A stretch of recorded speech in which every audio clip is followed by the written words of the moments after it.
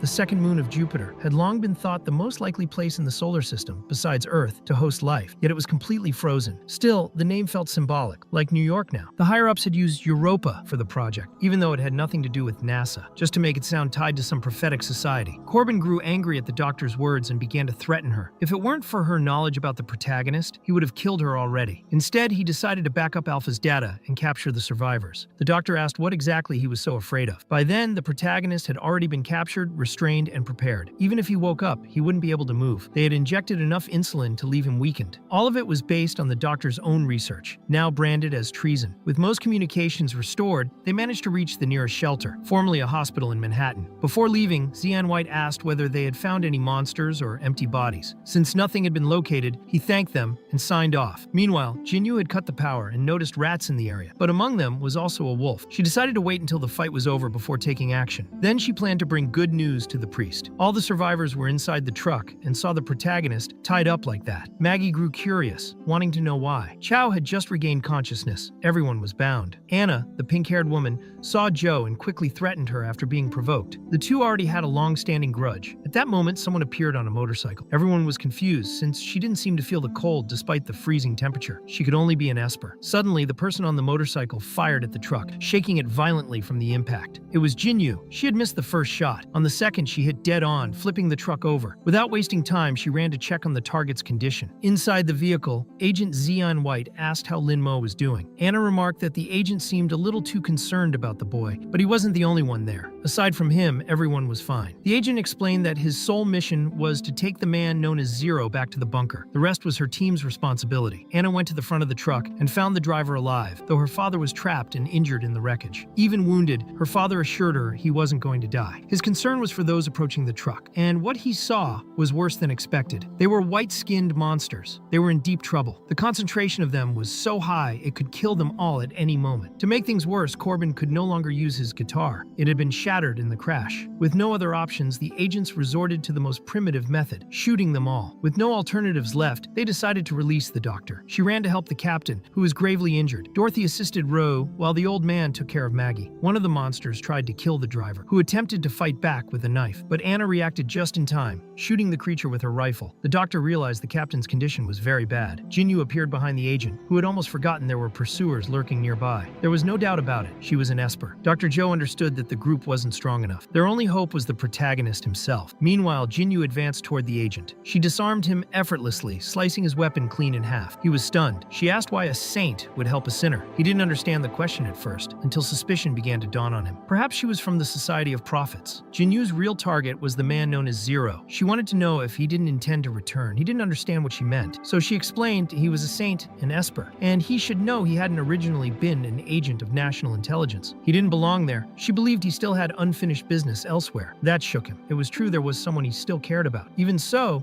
he preferred to believe that the side he belonged to didn't matter. What mattered was protecting what still existed and had value. As she eliminated a white-skinned monster, the group took the opportunity to free the protagonist. Even though it caused his blood sugar to spike, Jinyu made it clear she was there to take him. But suddenly, the protagonist himself threw her out of the truck. Despite that, he was in bad shape. He started vomiting a strange blue liquid. He was still weakened and had the mask on his face. Dr. Joe explained that she had injected him with glucose, which might help him feel a little better. Even so, he realized his energy was still too low. He also noticed that the doctor had changed her hairstyle. She told him that at that moment, everyone's survival depended entirely on him. The old man was starting to panic. There were too many of the white-skinned creatures to fight. Dr. Joe asked if he had anything sugary to eat, but he thought that was the wrong time for that kind of question. Besides, at his age, he might have diabetes, and most of their supplies had been left behind in the previous building. Meanwhile, the protagonist kept feeling dizzy. That was when Maggie handed him a chocolate bar, saying her father had left it for her. The little girl still didn't know she had lost her father. The young man tried to refuse, but she insisted he eat it. When he saw the wrapper, he realized it was the same brand he used to give his ex-girlfriend, the one who died. In the end, he ate the chocolate, and his energy rose almost immediately. The old man was nearly caught by one of the white-skinned creatures, but the protagonist saved him with a single palm strike that unleashed a kind of sonic barrier. He liked the feeling, but there were too many enemies, and he hadn't expected that. Somehow, the white-skinned creatures began to look frightened when they faced him. Agent Xian White also noticed the whiteskins were retreating. He received a transmission saying the scheduled meeting time had already passed, and he needed to report his status. He explained there had been complications. At that moment, Jinyu walked among the creatures. Since they had once been human, it made sense they trembled before the most powerful holy child, the protagonist himself. The agent also wanted to know who the woman beside him was. She introduced herself as a guide of the Prophet Society, and said she hoped he would join them to fulfill the mission entrusted to the holy child by the Lord. He remembered the Prophet Society. The doctor had mentioned it before. Even so, he refused her offer, saying he had more important things to do. Jinyu recalled the priest saying they had to prioritize that mission if they wanted to return. So, given that, she drew a massive katana from within her own body, leaving the young man completely stunned. He found the weapon's state strange. It was covered in cracks resembling abyssal scales. She apologized and swung at him, but he dodged just in time. Confused, he wanted to know if she could use more than one ability, but that wasn't all. The space around them began to fracture, and he realized he had to act. He hurled one of the fragments toward her, but saw her body simply absorb the attack. That was something he had never seen before. She found it intriguing, saying she was sure sure that attack had only been a test. According to the priest's descriptions, his ability was capable of much more. He suspected it might be a provocation, but in the end, she was right. Meanwhile, Dr. Joe monitored the data and saw the situation was still unstable. The parasite inside the boy's body was dormant, and his anniversary was approaching. The enemy was clever, and beyond the basic difference in strength, the rest of the battle would come down to abilities. The protagonist's ability was his greatest trump card. Linmo already knew he couldn't use his black armor ability. Doing so would mean losing one of his most powerful resources. Besides, no one knew whether the enemy had more tricks prepared for the anniversary. Jinyu, who had already slipped up once,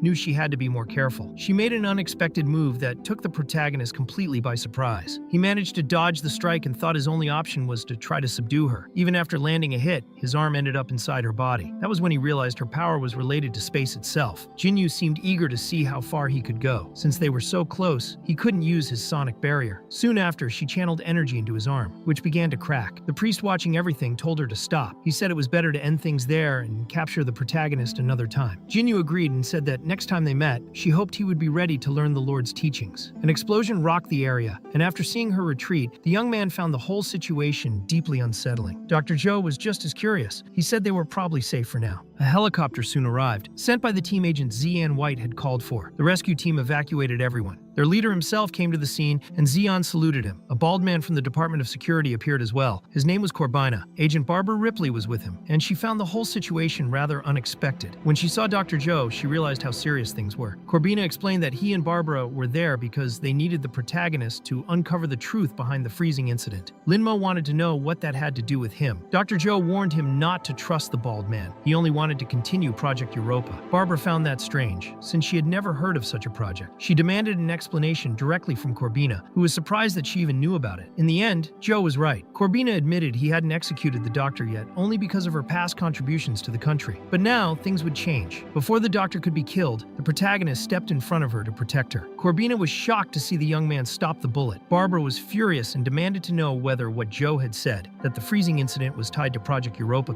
was true. The bald man replied that she would find out, but not now. Then he ordered the soldiers to take Barbara away. Joe warned the protagonist to be careful. His energy still wasn't fully recovered. He could feel his body giving out. He knew that if he could use all his power, dealing with those people would be easy. Corbina then ordered his men to capture the protagonist and kill Joe. In the end, everyone had been saved, and that was what the protagonist valued most. He promised himself he would never run away again. He told the doctor to hold on tight, then used his abilities to leap from the building and escape. Corbina hadn't expected the young man to be that fast. Once again, he received a kick from Barbara, who scolded him for being too naive in his decisions. After the kick, Corbina was left unsure of what to do. They decided they should return to the bunker, since there were still many things they didn't understand. Meanwhile, the protagonist broke into the new location through a window, carrying Joe. Although the doctor was unharmed, his condition was critical. She found a bottle of milk beside a corpse. She couldn't help but notice that the two seemed to have died together, as if they had departed this world side by side. At that moment, the protagonist began to remember fragments of his past. Dr. Joe told him to stop doing that since he needed to be eating. They put onions, potatoes, and the frozen milk to cook. While they talked, someone approached them with a bat, ready to attack. The doctor grew worried since her suit had run out of power and she needed to find a place to recharge it. Upon hearing the approaching noise, she quickly grabbed a gun. The person tripped over the corpse and fell, hitting their head hard on their own baseball bat. Dr. Joe wanted to know if that person had been spying on them. The person then revealed her face. It was a girl. She said her name was Penny, a survivor, and explained that she had only been scavenging for supplies nearby. When she saw the fire burning, she decided to check it out. She also said she had a fortress where she was staying and could take them there to find shelter. Even so, Joe suspected it might be a trap. The red-haired girl looked closer and recognized the protagonist. She said he was the guy who always bought cigarettes. That's when he realized who she was, probably someone the body's original owner knew. Penny was surprised to see him alive, since she had heard that a group of monsters had already attacked the apartment where he lived. They decided to follow the girl, who guided them through a subway entrance. She explained that the survivors who hadn't made it home in time had taken refuge there. Over time, they had made modifications and turned the place into a shelter base. Still, Dr. Joe found the markings on the walls strange. There were bizarre graffiti, and though that was common in Brooklyn, something about it felt off. One symbol, an eye, caught her attention. Penny urged them to hurry, saying they needed to get inside quickly. Once they entered, she introduced them to the old New York subway line. The atmosphere was different. The people there seemed to take part in some kind of silent cult. Soon, the station leader appeared, a woman carrying a gun. Penny explained that she had gone out to complete the month's quota because her brother was sick, so she had taken the job in his place. On the way, she had found new survivors, and since she already knew the man, she vouched for his trustworthiness. The blonde leader called her soldiers to conduct an inspection. When she saw Linmo's eyes, she was stunned. Then she welcomed him, calling him Holy Child. She knelt before him, and everyone else followed her lead. Dr. Joe concluded that they must be members of the Society of Prophets, but noticed they seemed different from the group that had attacked them before. Maybe they weren't the same. The blonde leader explained that they had been hiding there since the start of the apocalypse. No one had come to save them. It was as if the world had forgotten them, but the empty bodies hadn't. She said that at first, she thought God didn't exist in this world. Everything changed the day she saw the stolen ones, altered creatures. To her, that was the first miracle. It was also the first time she had seen one of the holy women with her own eyes. Since that attack, everyone there had converted to the Society of Prophets, helping to shelter other survivors left homeless by the apocalypse. The holy women had returned to the surface to continue spreading the gospel. She said that if not for the protection of the Holy One, everyone there would be in constant danger. Before leaving, the holy women had prophesied that one day a saint wearing the ring of the sacred eye would come to them. They had waited for that day following the prophecy, and now they believed it had been fulfilled with the arrival of the protagonist. She made it clear that the survivors needed him. That stirred something inside the protagonist. He knew that in the apocalypse, hope was one of the most precious things. People began treating him as a divine being. They offered him cereal and food to eat. Everyone believed that only he could protect them in this ruined world. Since battles consumed enormous energy, they thought it fair to prioritize him. That was why they risked their lives to gather supplies. Yet deep down, both the protagonist and the doctor believed those people were hypocrites, that they only wanted to enslave others in the name of the Society of Prophets. The food was already running out, but the blonde leader didn't want anyone to know. The protagonist's appearance only reinforced the survivor's belief in the Society's lies. He had been used without realizing it, and that filled him with anger. He wanted to do something about it, but Dr. Joe had already figured everything out. She thought that even if he tried to expose their lies, no one would believe him. He knew that too, but he still wanted her trust, because he had a plan. The blonde leader told him he could call her Hannah and that she was at his service. Since she had declared that he was everyone's hope, the protagonist said he would like to help. His plan was simple but effective. He proposed building a cultivation chamber inside one of the train cars, which would ensure a basic food supply. He also intended to repair the power and heating systems, preventing everyone from freezing in the dark. Deep down, though, he was really helping to expand the underground platform. Dr. Joe still didn't fully understand his intentions. Even though he didn't believe in the people there, he knew they believed in him. And it wasn't kindness that motivated him. Since his powers consumed huge amounts of energy, his real goal was to use the Society's resources and labor to keep his abilities active. He wanted the Society of Prophets to work for them. But there was an important difference. He wasn't acting out of deceit or exploitation. He trusted in kindness. In his original world, the same frozen disaster had occurred. Back then, he had been ruthless and distrustful of everyone. In the end, he was betrayed and killed. He felt that everything was repeating itself. If he had trusted Xiaoming a little more, maybe she wouldn't have chosen Luo Dalong to betray him. Thinking carefully, he realized something important. According to his latest analysis, humanity's greatest weakness in that apocalypse was accessibility. Because of it, people lost themselves to their own limitations. Some became selfish and petty. He didn't want to be seen that way by anyone. Just then, Penny tripped again and fell hard, breaking her glasses. Even so, she announced that she had found something incredible beneath the subway. Since power had been restored, they decided to explore deeper. At first, it looked like just a maintenance tunnel, but soon they realized it wasn't a normal station or a regular access point. There was a door leading to a different kind of facility. It turned out to be an old installation of the National Intelligence Agency. Dr. Joe had one of Anna's access cards and used it to open the door. When they entered, the protagonist quickly noticed that no one there seemed to like the doctor very much. Dust covered everything, showing that the place had been abandoned for a long time. There were no signs of ice inside either, which raised suspicions that some kind of continuous heating system was operating. The place was very strange. After going deeper, they discovered it was a hidden base built within a civilian facility. The base computer requested a protocol code. Dr. Joe took a risk and entered Project Europa. To everyone's surprise, she successfully gained access. The system began performing an automatic update. During the process, the computer revealed that the Icebreaker project was integrated into the Global Containment Network, and that this project was merely a subdivision of Project Europa. From this information, they realized that the organization had known in advance about the coming global freeze. Dr. Joe was outraged. It was infuriating to learn that the National Intelligence Agency had hidden such a critical piece of information for so long. Because of that secret, countless people had died, but now she would have access to valuable data that could change everything. The protagonist quickly noticed the change in her behavior and understood that the situation between her and the National Intelligence Bureau was more complicated than it seemed. The freezing, the espers, the empty bodies, and the Bureau's involvement all suggested that every mission they'd been through was interconnected. The doctor began recalling things from her past, and the young man realized he knew almost nothing about her, which made her even more mysterious. Suddenly, the computer emitted an alert. The civilian railway route had detected a large number of bill signals. Dr. Joe was confused, unable to understand what was happening to those people. Barbara was also nearby, and the system indicated that arrival at the platform would occur occur in 30 minutes. Since Joe didn't know if this was related to the accidental activation of the icebreaker, she decided to check it out personally. The protagonist chose to follow her. Her suit had lost its charge, so she put on a national intelligence uniform, covering the logo with tape in case members of the Prophet Society reacted badly. The protagonist also put on a similar suit and felt as though it were a second skin, though he noticed a slight loss of warmth. They went to see Hana, unaware that they were being recorded by a security camera. Meanwhile, the Prophet Society broadcast an emergency notice, ordering everyone to evacuate to the east side since the west track would be closed. The one who had requested this from Hana was Linmo himself, but she wanted to know why. Unable to reveal the presence of intelligence agents, he fabricated a story about a gas leak and said it would be safer for everyone to stay on the other side. In the end, he told her he would investigate personally, and Hana handed him a radio to stay in contact. They went to the designated area. The protagonist repaired the lighting and found several people there, including Barbara herself. Joe wanted to know why she was there, but something felt wrong. The people were backing away from the platform, confused. That behavior hinted that something was influencing them. Barbara didn't respond, and then suddenly began transforming into a white skin. The protagonist had already suspected as much. Dr. Joe reacted quickly, firing several shots and revealing that Barbara was a body mimicking empty. The creature emitted a blinding light, forcing both Joe and the protagonist to close their eyes. The situation worsened when several copies of Joe appeared, all pretending to be the real one. It was impossible to tell which was the original. The real Joe tore off her own earring, got blood all over herself, and threw the object to Linmo, helping him identify her. That moment showed she was ruthless and efficient, despite seeming unstable. The protagonist began eliminating the clones. He knew the blood of the empty bodies was blue, which helped him tell the fakes apart, and they also lacked the same abilities as the real one. With the true Joe now beside him, they began searching for the core. The white skins that had attacked the apartment didn't have cores, which meant they were merely descendants of a stronger white skin. Killing the offspring did nothing, since the original would just create more. Linmo found their sudden appearance strange. When he first saw them, they had been motionless, as if waiting for orders. Their mimicry ability wasn't meant for combat, but for deception. It was as if someone had deliberately placed those creatures there. That was when Arena appeared, furious. She demanded to know what they were doing, accusing them of ruining her entire plan. Her goal had been to eliminate the mimics. She had told everything to the pastor, and Jinyu had warned that it would be best to avoid him. But Arena didn't care about plans. She only wanted them out of her way. As she approached, the doctor tried to shoot, but the bullets had no effect. The protagonist transformed instantly, shocking Arena. He was different from the last time she had fought him. Even Joe was surprised to see how much he had evolved. This time he had fused with his protective suit, achieving a more complete form. The parasite explained this to him,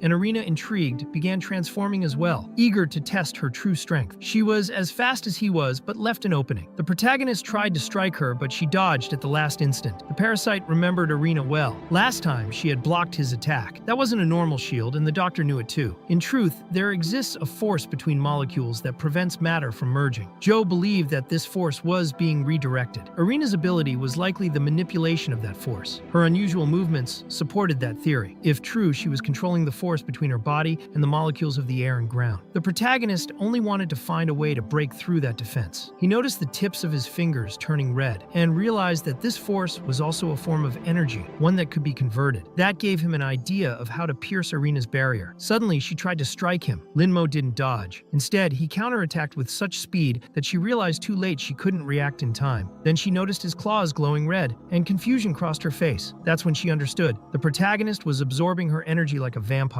He knew that no absolute shield existed in that world. Arena demanded to know why he was ruining all her plans, but he had no idea what she meant. He wanted to know if she was controlling the white skins and if the freezing was connected to it. Arena told him he knew nothing, and if he wanted answers, he should see for himself. She created a mental link with him. Through it, the protagonist saw Brooklyn before the freezing, but it was different from how he remembered. He saw an Esper agent with a woman who had been shot, and Arena was there too. Soon a door opened. The protagonist saw it was the station. Arena had received orders to leave the servants there, but something was wrong. That place wasn't just a memory. The people there were interacting with him. Then he saw himself, a parallel version. The other him asked if he still didn't know the answer. He said that when a soul transmigrates, the original disappears. He didn't want to disappoint him, and revealed that he was what remained. It was at that moment that the protagonist recognized Luo Daolong's scars. Luo appeared before him to accelerate the freezing process, as there was no other option. Back in the fight, Arena still thought he knew nothing, but the protagonist kicked her so hard that she lost her armor. He wanted answers. He knew she was also an Esper and that her energy had been almost completely absorbed. Now he demanded to know what the process of accelerating the freezing was. Irina had no idea what the protagonist was talking about. He made it clear that he wanted an answer, or he would pull the trigger. Faced with that, she explained that her boss was called the Speaker, and that he was the one who came up with the idea of accelerating the freezing process. The protagonist couldn't understand why she helped him without knowing the consequences, but she made it clear that she accepted because he had made her an irresistible offer. When everything was over, he would send her back to her original timeline. She only wanted revenge against certain people from that world. And as for what would happen after the freezing, she didn't care. Irina had assumed the world would be destroyed and used that as justification for her actions. The protagonist disagreed. He knew he had to stop them somehow, but Irina insisted that it was impossible. During all that time, she had been brainwashing the surviving refugees, turning them all into slaves. According to her, the weak should be ruled by the strong, and those fools deserved to be enslaved. In her view, just a little false hope was enough to make people lose even the ability to think for themselves. What she didn't know was that Hannah was listening to everything through the radio. Hannah broadcasted the entire conversation using the station's central control. The recording was sent to every New York subway platform, and everyone heard it. That was how Irina realized the protagonist's plan. The first step to stopping them was to destroy the false hope they had built. The soldiers began tearing off their masks and smashing them. The doctor was increasingly impressed by the protagonist. He was intelligent, observant, and strategic. Irina, however, kept laughing, convinced that it was already too late. Suddenly, she began releasing energy, and no one understood what was happening. 30 minutes earlier, Hannah had asked the protagonist if he had any last requests. He answered honestly. He wanted to know if she believed in the Prophet Society. She said she didn't trust them, and that she only believed in Lin Mo. Before he came along, the other holy children only used security as a threat. Over time, they exploited people's faith and turned them into slaves. She wanted to free everyone from their control, but most of the refugees were Christians from nearby communities, and that's why they believed the Prophet Society had come to save them. Because they were stubborn, all she could do was keep order as it was. For her, being the station chief was ridiculous, since she didn't believe in that system at all. Lin Mo completely disagreed with her. To him, anyone with a bit of common sense would help others as much as they could. If it weren't for her maintaining order, the station would already be in chaos. Since she had admitted she wanted to free the people from the Prophet Society, he understood that they needed to expose the organization's true purpose. He told her not to worry. She only needed to cooperate. At that moment,